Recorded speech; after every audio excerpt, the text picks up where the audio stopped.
Hello, good afternoon. Welcome to the first session in the G Suite Live Professional Development track. My name is Matt Smith, Program Director for Aspire to Be.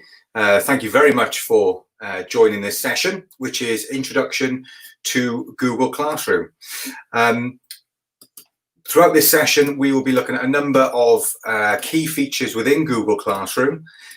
In particular, there are some objectives which we think will really help you just to get started initially, just to see what the power is, I suppose, of the potential as well of Google Classroom.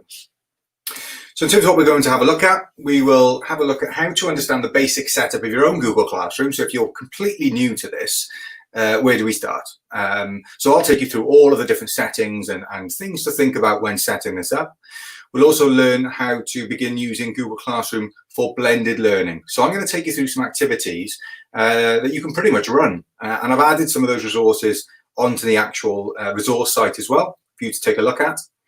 And we will also explore some of the different types of assignments and how to provide feedback to both the students and to see how you can receive feedback from them as well. So these sessions will run slightly differently, whereas in the initial sessions, we had Craig, who was doing all the production for us, which was a massive help because we're running 3 simultaneous webinars, one for Apple, Google, and Microsoft. We are running them ourselves. So fingers crossed, we don't have any or too many, if any, technical hitches. But we'll start off having a look at some of the basics. So first thing I need to do is stop sharing that screen and show you exactly how to get started in Google Classroom.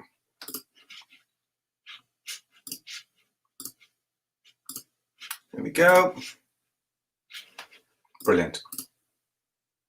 Okay, so for those of you who are potentially unfamiliar with Google, as a general rule, this is your main starting point. And here what we've got is the standard Google search window. I'm actually already logged in. I know that because I can see my initial at the top right-hand corner. And here we have the waffle. If you go into the waffle, this gives you your access to pretty much absolutely everything that you need, more or less. You've got all your different tools there. You've got Google Classroom, Docs, and Drive. Classroom and Drive really work in tandem, and I'll show you that as we go through.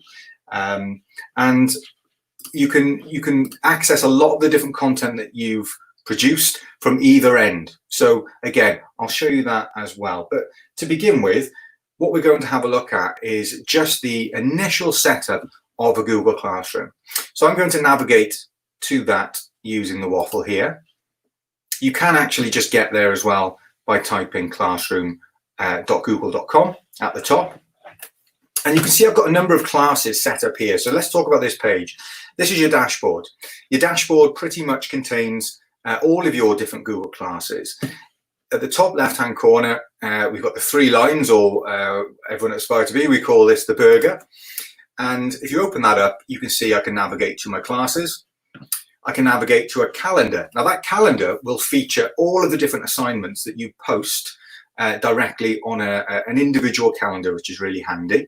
There is a little to-do list, which again, some make use of. It's not something I particularly use, but some practitioners we work with, I know, do use that. I've got my list of classes, and then I've got archived classes. So if you get to the end of the year and you do archive any of your classes, you'll see that that will ultimately just contain anything which is old, but you can retrieve it again afterwards, which is really, really handy. And then last but not least, you have the settings function. Now, the settings function is an interesting one because it's often overlooked. But if you imagine that you are in a year group team in a primary school, so you might have 2 form entry, or if you're working in a department in a secondary school, you may well want to share the workload. And the ability with Google Classroom is that you can actually be a teacher in many Google classes. So sticking with that example, I might be part of a year 7 team, and I'm in charge of the particular science topic for that term. I can create that work and post it into every single class that my colleagues are the teachers of. but I may not want to receive all of the different notifications for their classes. And just down the bottom here, you've got class notifications. And this is really important because whilst I want the notifications for my class, I don't want the notifications for this one. But it will still allow me to post all of the different resources and assignments nevertheless, which is really, really handy. So that's just a brief overview on settings. You can see here as well whether you want to receive email notifications, whether you want any comments on posts, whether you can enable private comments, and these settings are right across all of your classes. Now, what I'll show you shortly is that there are some notifications that you can change in each individual class as well, but this is a good place to start just to get a baseline setting across your account. So first of all, if we look at the main tab here, I've got a few different classes that are set up. And what I'm going to do now is I'm going to focus this a little bit on an activity focused around blended learning. Okay, so how would we facilitate a blended learning activity actually in this current environment? So I'm going to go into this class here. Okay, so for those of you who are not familiar with Classroom, here we've got the class code. What I should have said is at the top left, sorry, top right of the home screen is how you create or join a class. Now, obviously, as a teacher, you're going to want to create a class. And it's very straightforward. You just type in your class name. You don't need to add this information in, but you can if you want. But class name is really, that's all is required. Once you've done that, you press create, and then about 10-15 seconds later, you have your class. So if we jump into here, the particular class code for this one is that one there. And if I press that button, it makes it a bit bigger. And if I press that one, it makes it even larger. So imagine this would be used in a classroom scenario. The first time the students are coming into your classroom, you want them to join. You display that nice and big on the interactive whiteboard. They would choose the other option. They would select join class. Now, some of you may be lucky enough to have classes set up by your school administrators, which is a lovely thing to happen if that is the case, but it's not always. So that's how you would get students to join your class. And the stream is pretty much, think of it a bit like a Facebook feed, I suppose. What you have is access to all of the different events that are taking place in the class itself. So I could just share something with my class as I have here. Remember World Book Day tomorrow.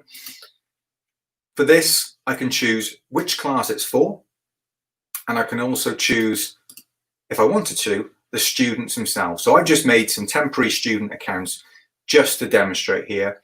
I've got student 1, 2, and 3. What I can also do here is add some resources.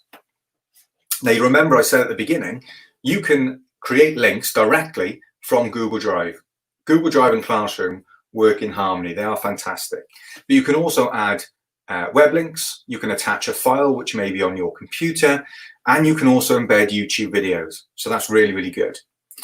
Then, once you put your message on there, so just for example, in a primary school, a common issue, remember your PE kit. I can either post that straight away, or I can schedule it to appear at a certain time. Now, that's a really nice tool to be able to use.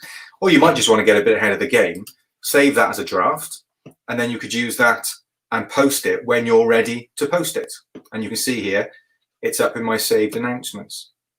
When you start setting work in classwork, any upcoming assignments will appear here. Okay, so let's have a look at classwork. Classwork is the main kind of hub for everything that takes place. You've got an integrated, this is a relatively new feature, you've got an integrated Google Meet facility. So if you wanted to set up a virtual class, you've already got one set up. And in fact, if I jump back to stream, you'll see that that link is there as well. So that's really good, because if you said to your students, we're going to have a session around on numeracy tomorrow morning, 9 a.m. You could ask them to enter that class at 9 o'clock, and all they have to do is go into Classroom and click that link. So it's a really nice tool. And you've also got the calendar for any assignments, and this class drive folder. What happens when you set up a class? is Google Classroom will automatically put a folder into your Google Drive. So if I go over to Google Drive and go back to, I'm on the main page here. I didn't create that folder, Google Classroom did. And every time I create a class, it will create a class folder. And then every time I create an assignment, it will create an assignment folder. And within each of these, I haven't set any official assignments, so there's no resources. But what I would see is all of the different work for those students. And I'll show you how to do that shortly. So the first thing that we are going to have a look at is how to set up a Google form. So my focus here as a topic is going to be go outdoors, particularly in this period where we've been locked down. Let's get outside, enjoy a bit of the fresh air, fresh weather and sunshine, and yeah, just get out of the house really. So as a topic, that's what I've got. My actual topic is more around the natural world. And what I want the students to do, and I'm thinking of this primarily for a foundation phase class, who will mainly be asking their parents to support them with this. And I think that's where you've got to think about, what does a Google class look like depending on the age phase? Because there are subtle differences. Obviously, as you go up in age, you'd expect them to access some of this far more independently. But in the first instance, what I want them to do is I want them to go outside and take some pictures of mini beasts. So as an assignment, what I would do is create, and there's two ways of doing this. I'm going to do a bit of a cheat. If I create a quiz assignment, what it does is it automatically creates a blank quiz. What I actually wanted to create is a Google form. So I can untick that for a minute. But if I click on here, it just does some of the work for me. So it's just a bit of a lazier way of doing it, really. It's called a blank quiz. I'm going to change that to mini beasts. Now, because all I want is for the students to upload pictures of mini beasts you found. Okay. The type of response I want for this is a file upload. So if you think of it this way, at home, the child with the parent are roaming around out in the garden and looking for pictures of mini beasts. Now, you'd expect, and certainly it seems to be the case, that most people have access to some sort of tablet or mobile phone. They could take a picture of that mini beast and upload it using this functionality. I'll go on to that in a second. You can see here I've got an answer key. That's because I've created my form in a bit of a lazy way, as I said. What I'm going to do is go up to my settings and change it from a quiz. And by checking that slider, what I've actually done is I've just made it into a standard Google form and the answer key disappears. Okay. So let's choose File Upload. Let respondents upload files to Drive. This will create a folder in my Drive so that any photos that are submitted will automatically go in there. So it's a very, very nice tool. Do I want to allow only specific file types? Well, you might think you only want to allow pictures, but depending on the digital skills of the parents or the students, I tend to keep this open. They may want to put that picture on a Word document. They may want to put it on a PowerPoint. So it's best not to restrict it. What you do have to think about is the file size. So you can see here it says it can accept up to 1 GB of files. Well, really, you're not going to exceed that amount. So what I might say is you've got a maximum number of 5 files, and you could say they're 100 megabytes each. And that's that, okay? And pretty much that is one very simple form, good to go. I'm just going to change the title of this. If I go back into my assignment, you can see that it still says blank quiz. I'm just going to refresh.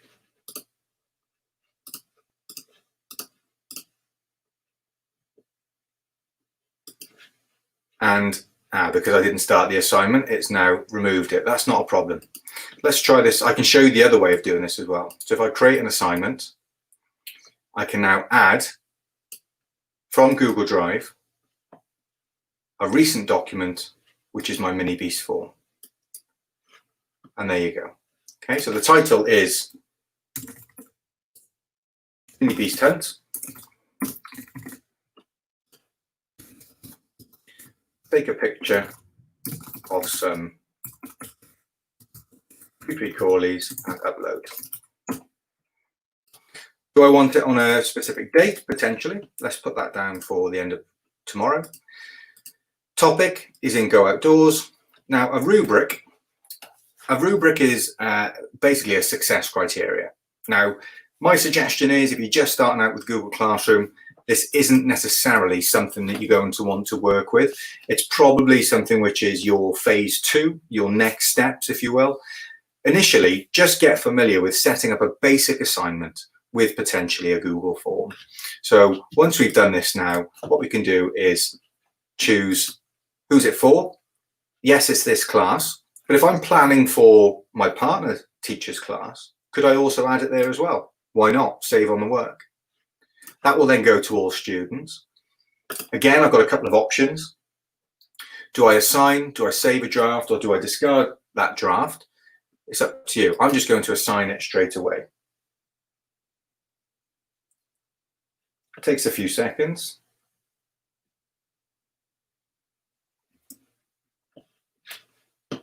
And there you go. So I can see that assignment has been set.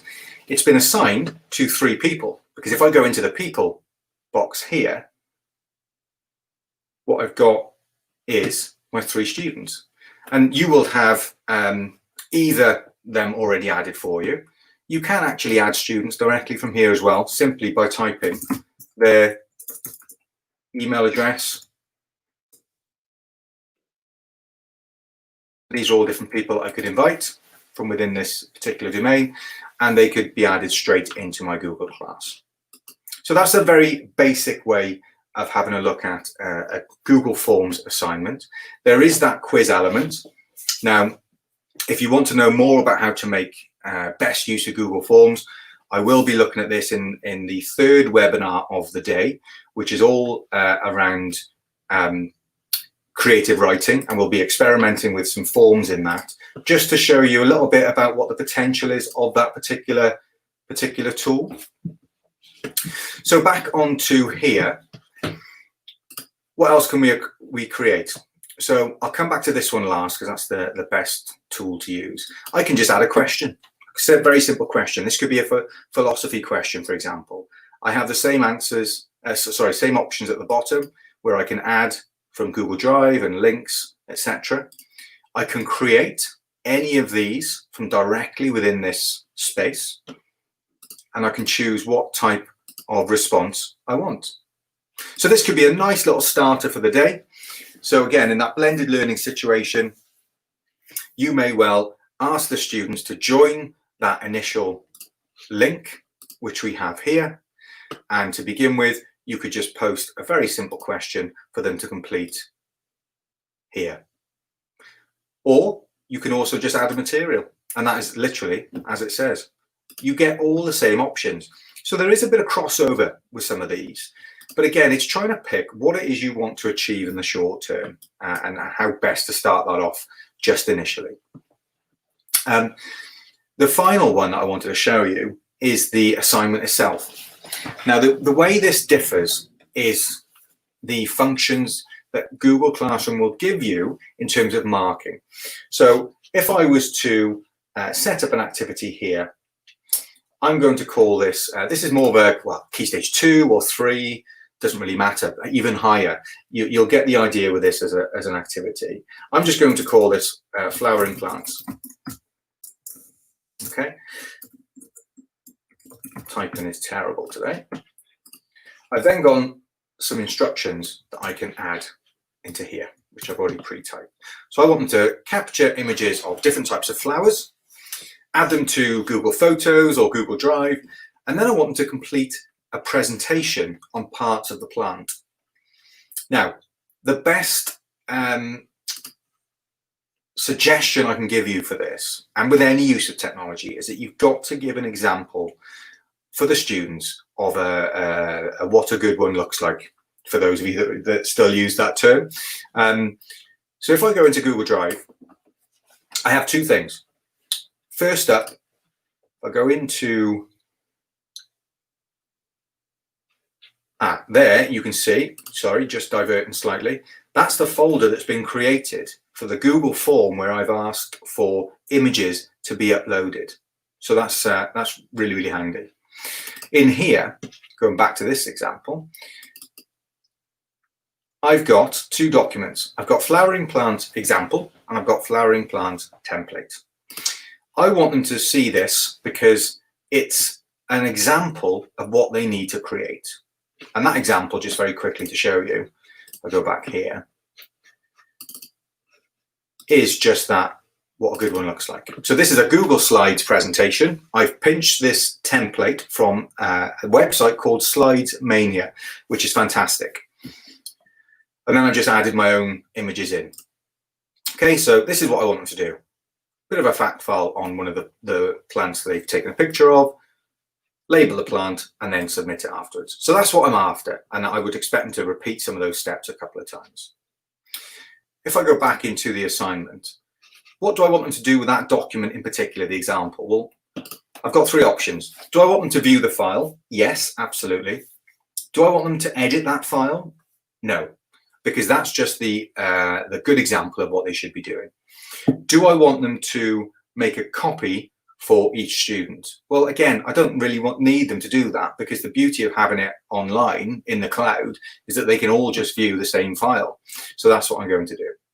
But what I do want to do, however, is go back into Drive and to give them a bit of an idea, a bit of a structure. And depending on how you want to differentiate this for your class, you may not want to do this, but I want to give them that actual template. Wrong folder, I think it's in here. There you go. So it's the same version, but it's just a template. So it gives them the overall structure. Now, if I add that in, what do I want them to do with this one? Well, yes, I do want them to view it, and I do want them to edit it. But if I chose either of those, they would be viewing or editing that one individual file. The power of Google Classroom is that you can make a copy for each student. And this is what it will look like. I'm going to choose Go Outdoors. Again, I'm going to say Friday. That's when we'll have that. And I'm going to assign it. Now, what that is doing, let's jump into Google Drive, into the Classroom folder. This is my class. What did I call the assignment? Flowering plants is here. And there you go. So it's created the template for those students. Now, if they were to start editing those, I could go into both and see what they're doing at the same time. I don't need to go into Drive to view this. There you go. You can see it. It's just creating it as we go through. But if I go back into here, click on flowering plants, I can see 0 have been handed in, but 3 have been assigned. So what does that mean? Well, if we view the assignment, we come through to this page here. I can access each of those, and I can even add some scores in there. Now, obviously, I haven't got the students logged in at this time. This is purely for demonstrating purposes. But if I go into this, this is my feedback panel, okay? Now, the feedback panel is really important because what Google Classroom has done is it's introduced, I say new tools, they've been around for a little while now, but a number of tools that can just help you speed through that marking.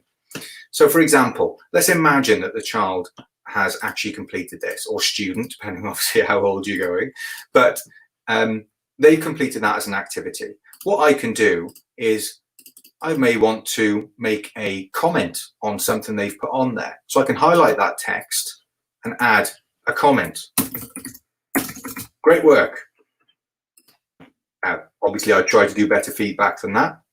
But what I do know is that I want to congratulate that student on that piece of work. And I'm likely that I want to congratulate the next student on a piece of work. Do I want to type in the same comment all of the time? Absolutely not. So if I go onto here, and just on that comment, there are more options. I can edit what I've written. I can delete it. I can make a link, or I can add it to my comment bank. Now, this is an absolute game changer as far as marking is concerned and particularly marking online. Because if I add that to my comment bank is here. And there it is. So if I went on to the next student, and to go on to the next student, I can choose student 2, or I can just click the arrow there. I may want to provide that same piece of feedback on there. What I can do is add the comment. And if I just select hashtag, it opens up my comment bank. Press enter, and that is now the comment added. So you can imagine the power of what this system can do for you, is that you can automatically, over a period of time, start building up your comment bank to make marking more effective, more efficient, and be able to absolutely reduce the time that you're spending writing the same thing over and over again. Think of it from a literacy perspective, just as an example. There's always some similar issues when you're particularly tackling certain genres, and that's either something to do with the structure, something to do with the grammar, and there's always spelling problems.